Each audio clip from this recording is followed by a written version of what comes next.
ውድ ቻናላችን ቤተሰቦች እንኳን ውድ ቻናላችን በደህና መጣችሁ። አሁን ሊቨርፑልን በተመለከቱ ዘገባዎች ተመልሼ መጥቻለሁ። በዛት የምንመለከታቸው ጀረሚ ጃኬ ለዚህ ታሪካዊ ክለብ በመፈረሜ በጣም ደስተኛ ነኝ የሚል አስተያየቱን ሰጥቷል። የርገን ክሎፕም የጀርመን ብሔራዊ ቡድን አሰልጣኝ ሊሆኑ እንደሚችሉም እየተዘገበም ይገኛል። ቪክተር ሙኔዝም የሰጠውም አስተያየት አለ። እንደዚሁም ሊቨርፑሎች ከአንድ ጃፓናዊ ተጫዋች ጋርም ስማቸው ተያይዟል። እነዚህን በቆይታችን የምንመለከት ይሆናል። እናንተም እስከ መጨረሻ ደቂቃ ድረስ አብራችሁ ቆይታችሁ እንድትከታተሉት ያላችሁን ሀሳብ አስተያየትን ኮሜንት ሴክሽን ላይ በመጻፍ እንድታሳውቁኝ፣ ሰብስክራይብ፣ ላይክ፣ ሼር እያደረጋችሁም የቻናሉ ቤተሰብ እንድትሆኑም በአክብሮት እጠይቃለሁ። አሁን በቀጥታ ወደ ዘገባዎቹ የምናመራ ይሆናል። አብራችሁን ቆዩ። በመጀመሪያ የምንመለከተው የርገን ክሎፕን የተመለከተውን ዘገባ ነው። እንደሚታወቀው ከትናንትና በስቲያ የጀርመን ብሔራዊ ቡድን ከፓራጓይ ጋር ባደረገው ጨዋታ በመለያ ምት ተሸንፎ ከዓለም ዋንጫ መሰናበቱ አይዘነጋም። በዚህ ውጤት ምክንያትም አሁን ላይ የጀርመን ብሔራዊ ቡድን አሰልጣኝ የሆኑት ጁሊያን ኔግልስማን ከስራቸው ሊሰናበቱ እንደሚችሉ ነው እየተዘገበ የሚገኘው። በእርግጥ ፋብሪዞ ሮማኖ ይዞት በወጣው መረጃ መሰረት ጁሊያን ኔግልስማን አሁንም የጀርመን ብሔራዊ ቡድን አሰልጣኝ ሆኖ መቀጠል ይፈልጋል። ነገር ግን የጀርመን ፌዴሬሽን ከስራቸው ሊያሰናበቷቸው ይችላሉ ነው እያለን የሚገኘው። አያይዞም ይዞት በወጣው መረጃ መሰረት ምናልባትም የጀርመን ፌዴሬሽን ጁሊያን ኔግልስማንን ከስራቸው የሚያሰናብቱ ከሆነ የርገን ክሎፕን ቀጣይ የጀርመን ብሔራዊ ቡድን አሰልጣኝ አድርጎ ለመሾም ፍላጎት እንዳላቸው ነው እየተነገረ የሚገኘው። ነገር ግን ደግሞ ይሄ የሚመረኮዘው በየርገን ክሎፕ ወደ አሰልጣኝነት መመለስ ላይ ነው። እንደሚታወቀው የርገን ክሎፕ ከ2 ዓመት በፊት ነበረ ከሊቨርፑል አሰልጣኝነታቸው የለቀቁት። ከዛ በኋላም ወደ አሰልጣኝነት አልተመለሱም። በቅርቡም ይመለሳሉ ተብሎ አይጠበቅም። ከዚህ ቀደም በሰጡት ቃለ መጠይቅ ላይም አሁን ላይ በሬድቡል ሳልዝበርግ ስራዬ በጣም ደስተኛ ነኝ፣ በቅርቡም ወደ አሰልጣኝነት እመለሳለሁ ብዬ አላስብም፣ ነገር ግን ደግሞ በቀጣይ የሚፈጠረውን አብረን የምንመለከት ይሆናል የሚል አይነት አስተያየትን መስጠታቸው አይዘነጋም። አሁን ላይ ሀሳባቸውን ቀይረው ወደ አሰልጣኝነት መመለስ የሚፈልጉ ከሆነ የጀርመን ፌዴሬሽን በጀርመን ብሔራዊ ቡድን አሰልጣኝነት ለመቅጠር ፍላጎት እንዳላቸው ነው እየተነገረ የሚገኘው። ነገር ግን ዋናው ጥያቄ የርገን ክሎፕ በዚህ ሰዓት ላይ ወደ አሰልጣኝነት መመለስ ይፈልጋሉ የሚለው ነው። መመለስ የሚፈልጉ ከሆነ ግን የተለያዩ ክለቦች እንደዚሁም ደግሞ የጀርመን ብሔራዊ ቡድንም አሰልጣኝ አድርጎ ለመሾም ፍላጎት እንዳላቸው ነው እየተነገረ የሚገኘው። በቀጣይ የጀርመን ብሔራዊ ቡድን አሰልጣኝ ሆኖ የምንመለከት ይመስላችኋል? ሀሳብ አስተያየታችሁ እንዳለ ኮሜንት ሴክሽን ላይ በመጻፍ አሳውቁኝ። በመቀጠል የምንመለከተው በቅርቡ ለሊቨርፑል የፈረመው ቪክተር ሙኔዝ የሰጠውን አስተያየት ነው። ለሊቨርፑል ስለፈረመበት ምክንያት በሰጠው አስተያየት ስንጀምር አንዶኒ ኢራኦላ ስልክ ደወለልኝ፣ በእኔ ላይ እምነት እንዳለውም ነገረኝ። እንደዚሁም በሊቨርፑልም ሊተገብረው ስላሰበው የጨዋታ ስታይልም ነገረኝ። ይህ የጨዋታ ስታይል ደግሞ ከኔ ባህሪ ጋር በጣም የሚስማማ ነው። በተለይ ደግሞ ያለማቋረጥ የሚደረጉ ፕሬሶች ያሉበት የጨዋታ ስታይል ነው።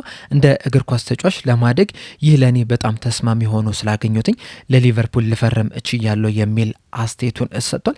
በተጨማሪም በሰጠው አስተያየት አንዶኒ ኢራኦላ በእኔ የቀጥተኛ የጨዋታ ዘይቤ ጨዋታዎችን ለመቀየር የማደርገው ጥረት እንደዚሁም ደግሞ በፕረስ ተጫዋቾቼ ተቃራኒ ቡድን ለማስጨነቅ የምሞክርበትን መንገድ በጣም ነው የወደደው። እንደዚሁም ደግሞ አንድ የክንፍ ተጫዋች ሊይዘው የሚገባቸው ባህሪያቶች እነዚህ ናቸው፣ እነዚህ ደግሞ እኔ አሉኝ። በዛ ምክንያትም አንዶኒ ኢራኦላ ወደ ሊቨርፑል እንዲሄድ ፈልጎ ነበር። እኔም በስተመጨረሻም ለሊቨርፑል ልፈርም እችላለሁ የሚል አስተያየቱን ሰጥቷል። እንደዚሁም በፕሪሚየር ሊጉ ዙሪያ በሰጠው አስተያየት ፕሪሚየር ሊጉ በጣም አስደናቂ የሚባል ሊግ ነው። ሁልጊዜም ራሴን በዚህ ሊግ እየተጫወትኩኝም አስበው ነበርና አሁን ላይ ደግሞ በፕሪሚየር ሊጉ ለመጫወት በጣም ጥቂት ጊዜያቶች ብቻ ነው የቀሩኝ። እነዛ ጊዜያቶች እስኪደርሱ ድረስ ግን በጣም እጓጉቻለሁ። በተለይ ፕሪሚየር ሊጉን ከተመለከታችሁ ሁሉም በጣም ፈጣን የሚባሉ ጨዋታዎች ናቸው። ከአንድ ጫፍ ወደ ሌላ ጫፍ በፍጥነት ነው የሚደርሱት። ይህ ያጮት ስታይል ደግሞ ለእኔ በጣም የሚስማማኝ ነው። በጣም ፈጣንም ስለሆንኩኝ እንደዚህ አይነት ጨዋታዎች በጣም ነው የሚያስደስቱኝ። ክፍት ጨዋታዎች በጣም ነው ደስ የሚሉኝ። ይህንን ነገር ግን በላሊጋው ላይ አታገኙምና የፕሪሚየር ሊጉ ያጮት ስታይል ለእኔ በጣም ይስማማኛል ብዬ አስባለሁ የሚል አስተያየቱን ሰጥቷል። የፕሪሚየር ሊጉን ጨዋታዎች እንደሚመለከትም ተጠይቆ ነበረ። በሰጠው ምላሽ እውነቱን ለመናገር ብዙ ኳሶችን የምመለከት ሰው አይደለሁም። እኔ የምመርጠው ከመመልከት ይልቅ መጮቱን እመርጣለሁ የሚል ምላሹን ሰጥቷል። በመቀጠልም የጃፓን አውትሌት የሆነው ኒኪካ ስፖርት ይዞት የወጣውን ዘገባ ነው የምንመለከተው። በዘገባው መሰረት ሊቨርፑሎች ካሹ ስኑ ላይ ጠንከር ያለ ፍላጎት አሳይቷል እያለን ይገኛል። ይህ ጃፓናዊ ተጫዋች እንግዲህ በጀርመን ቡንደስሊጋ ለሚንዝ ነው የሚጫወተው። በዘገባው መሰረትም ሊቨርፑሎች ላለፉት 2 ዓመታትም ይህንን ተጫዋች በቅርበት ሲመለከቱት ነበረ። አሁን ላይ እንግዲህ ይህ ፍላጎታቸው ጨምሮ በቅርቡም የመጀመሪያ ጥያቄያቸውንም ሊያቀርቡ ይችላሉ ነው እያለን የሚገኘው። በእርግጥ በዘገባው መሰረት ሊቨርፑሎች ብቻ አይደሉም እዚህ ተጫዋች ተጫዋች ላይ ፍላጎት እያሳዩት። አርሰናል፣ ማንቸስተር ዩናይትድ፣ ቦሩሲያ ዶርትመንድም እዚህ ተጫዋች ላይ ከፍተኛ ፍላጎት እንዳሳዩ ነው እየተነገረ የሚገኘው። ይህ ተጫዋች እንግዲህ በዋነኝነት በተከላካይ አማካኝ ስፍራ ቦታ ላይ ነው የሚጫወተው። በዚህ ሚናው ላለፉት 2 ዓመታትም ለሜንዝም በጣም ጥሩ የሚባል እንቅስቃሴን ማድረግ የቻለ ተጫዋችም ጭምር ነው። ከዛ በተጨማሪም ባለፉት 2 ዓመታት አንድም የቡንደስሊጋ ጨዋታ እንዳላመለጠው ነው እየተነገረ የሚገኘውና በጣም ጠንካራ የሚባል አቬሌብል የሚባል ተጫዋች ነው። ከዛ በተጨማሪም ደግሞ የማይደክመው ተጫዋች ነው። እንደዚሁም ደግሞ ይሄ ታክሎችን መውረድ የሚችል ኳሶችን ማጨናገፍ የሚችል ሪሳይክል ማድረግ የሚችል ተጫዋች እንደሆነም ነው እየተነገረ የሚገኘውና በዚህ ባሳየውም ብቃትም የተለያዩ ክለቦችን ቀልብ እንደገዛ ነው እየተነገረ የሚገኘው። ከነዚህ ክለቦች መካከል ደግሞ አንደኛው ሊቨርፑሎች ናቸው። እናም ሊቨርፑሎች እዚህ ተጫዋች ላይ ጠንከር ያለ ፍላጎት እንዳላቸው ተዘግቧል። ምናልባትም በቅርቡም ለዚህ ተጫዋችም ጥያቄ ሊያቀርቡ እንደሚችሉም ነው እየተነገረ የሚገኘው። ሜንዝም እንግዲህ ከዚህ ተጫዋች ከ50 እስከ 60 ሚሊዮን ዩሮ ወይም ደግሞ ከ43 እስከ 52 ሚሊዮን ፓውንድ ድረስ እንደሚፈልጉ ነው እየተነገረ የሚገኘው። በዚህ ሰዓት ላይ እንግዲህ የአማካኝ ስፍራ ተጫዋቾች ሂሳብ በጣም ከፍተኛ ሆኖ ነው እየተመለከተን የምንገኘውና በዚህ ምክንያትም ነው ሜንዞችም ለዚህ ተጫዋች ከ50 እስከ 60 ሚሊዮን ዩሮ ድረስ እየጠየቁ የሚገኙት። ሊቨርፑሎችም ይህን ገንዘብ ይከብዳቸዋል ተብሎ አይጠበቅም። በተለይ ደግሞ የሊቨርፑል የ6 ቁጥር ቦታ ወይም ደግሞ የተከላካይ አማካኝ ቦታ ፋቢኖ ከለቀቀ በኋላ ትክክለኛ ተተኪ አላመጡለትምና ተጫዋች ትክክለኛው ተተኪ ይሆናል ብለው ካሰቡ 60 ሚሊዮን ዩሮ ከባድ ይሆናል ተብሎ አይጠበቅም። ነገር ግን ደግሞ ሊቨርፑሎች ይህንን ተጫዋች እንዳያስፈረሙት አንድ ትልቅ ኦብስታክል አለ ወይም ደግሞ ፈተና የሚሆንባቸው ከሜዳ ውጪ ያሳየው ባህሪ ነው። 2024 ላይ በቶኪዮ አንዲት ሴት ይህንን ተጫዋችና ሌላ አንድ ሰውን ከሳቸው ሁለቱ ሰዎች ሊታሰሩ ችለው ነበርና ከዛ በኋላ ይቅርታ ጠይቆ ነው ከእስር ቤት መውጣት የቻለው። ሊቨርፑሎች ደግሞ በሜዳ ላይ ብቻ ሳይሆን ከሜዳ ውጪ ያላቸውን የተጫዋቾች ባህሪንም በደንብ ነው የሚመለከቱትና ምናልባት በዚህ ምክንያት ይህንን ተጫዋች ላያስፈርሙት እንደሚችሉ ነው እየተነገረ የሚገኘው። ተጫዋቹን ግን በቅርበት እየተመለከቱት እንደሆነ የጃፓን አውትሌት በዘገባቸው ተናግሯል። በመቀጠልም ጀረሚ ጃኬ የሰጠውን አስተያየት ነው የምንመለከተው። እንደሚታወቀው ሊቨርፑሎች ጀረሚ ጃኬን በ60 ሚሊዮን ፓውንድ በጃንዋሪ ዝውውር መስኮት ነበር ያስፈረሙት። ነገር ግን ሲዝኑ እንዲጠናቀቅ ለቀሪው 6 ወር በዛው በሬንስ እንዲቆይ በውሰት ውል ሰጥተውት ነበረ። በዛሬው ዕለት ግን ያንን የውሰት ውል ጨርሶ በይፋ ሊቨርፑልን መቀላቀል ችሏል። ይህንንም ተከትሎ በሊቨርፑል ማሊያ የመጀመሪያ ቃለ መጠይቅ አድርጓል። በዚህ ቃለ መጠይቅ ላይ የሰጠውን አስተያየት ነው የምንመለከተው። በሰጠው አስተያየት ለሊቨርፑል በመፈረሜ በጣም ደስተኛ ነኝ። ይህ ክለብ በጣም ትልቅ ክለብ ነው፣ ትልቅ ታሪክ ያለው ክለብ ነው። ከዛ በተጨማሪም ሊቨርፑሎች ያቀረቡልኝ ፕሮጀክትም በጣም አስደስቶኛል። እናም ከቤተሰቦቼ ጋር ተነጋግሬ ወደ ሊቨርፑል መምጣቴ ለእኔ ትልቅ ጥቅም ይሰጠኛል ብለን ስላሰብን ስለወሰንን ወደ ሊቨርፑል ልንቀላቀል እችላለሁ።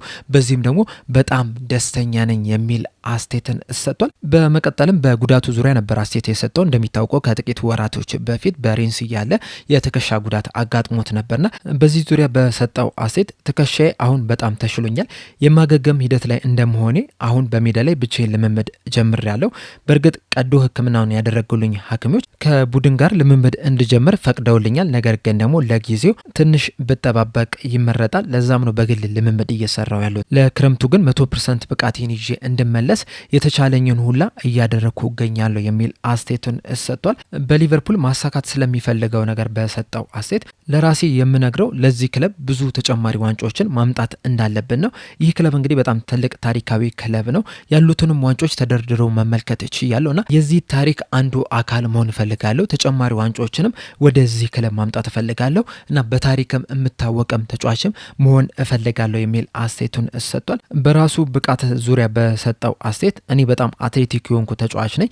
ቁመቴ ረጅም ቢሆንም ነገር ግን ደግሞ በጣም ፈጣን እንደሆንኩም ደግሞ አውቃለሁ። እንደዚሁም ከኋላ ሆኜ ኳሶችን በጥራት ወደፊት መጀመር እችላለሁ። እንደዚሁም በሜዳ ላይ ተረጋግቼና ራሴን በመቆጣጠር መጮት የምችል ተጫዋችም ጭምር ነኝ የሚል አስተያየትን ሰጥቷል።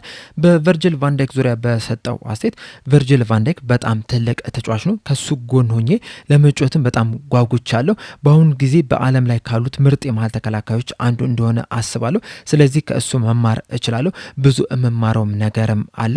አይዶል የሚለው ቃል መጠቀም አልወድም። በጣም ለማድነቃቸው ታላላቅ ተጫዋቾች እንኳን አልጠቀምበትም። ነገር ግን እሱን እመለከታለሁ። ለእኔ እሱ በዓለም ላይ ካሉት ምርጥ የመሀል ተከላካዮች አንዱ ነው። ወደ ከፍተኛ ደረጃ መድረስ ከፈለኩ ደግሞ ከሱ የምችለውን ሁሉ መማርና መውሰድ ያሉብኝ ነገሮች አሉ የሚል አስተያየቱን ሰጥቷል። በአጠቃላይ ለሊቨርፑል በመፈረሙ በጣም ደስተኛ ነው። እንደዚሁም ለሊቨርፑልም እስከሚጫወትም በጣም እንደጓጓ ነው እየተናገረ የሚገኘው። በዚህ ጀረሚ ጃኬ በሰጠው አስተያየት ዙሪያ ያላችሁን ሀሳብ አስተያየት እንዳለ ኮሜንት ሴክሽን ላይ በመጻፍ አሳውቁኝ። ለአሁን ግን እኔ እዚህ ላይ አበቃው። እስከ መጨረሻው ደቂቃ ስለተከታተላችሁኝ ከልብ አመሰግናለሁ። በቀጣይ በሌላ እስከምንገናኝ ድረስ ግን ሰብስክራይብ፣ ላይክ፣ ሼር ማድረግ እንዳትረሱ። ቸር ያቆየን።